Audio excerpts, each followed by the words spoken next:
केरला के मारूफ आलिम दीन मौलाना AP अबू बकर मुस्लियार ने कहा कि CAA के मामले पर सुप्रीम कोर्ट से इंसाफ मिलने की उम्मीद है। बेंगलुरु के दौरे पर आए मौलाना अबू बकर ने कहा कि केरला ऐसी पहली रियासत है जिसने CAA के खिलाफ करारदाद मंजूर की। अब पूरा हिंदुस्तान इस कानून के खिलाफ नजर आ रहा है। मौलाना ने कहा कि हर मुल्क में शहरियत का कानून मौजूद है। मुल्क में सदियों से रह रहे तमाम बाशिंदे हिंदुस्तान के ही शहरी हैं।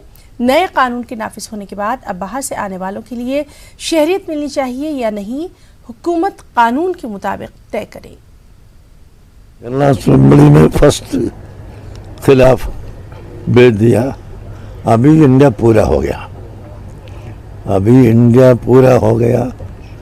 ये सुप्रीम कोर्ट में भी 100 से ज़्यादा अपील हो गया। इंशाअल्लाह एक अच्छा फैसला सुप्रीम कोर्ट से मिल जाएगा, मिलने की उम्मीद है हमको। हमारा ओपिनियन अभी इंडिया में जो है वो सबको इंडिया वाला होना चाहिए। मुसलमान हो, हिंदू हो, क्रिश्चियन हो, जैन हो, बुद्धन हो और लामज़हबी हो, लादीनी हो, सब जो इंडिया में अभी है वो सबको इंडियन है, इंडियन का नेशनलिटी देना पड़ेगा।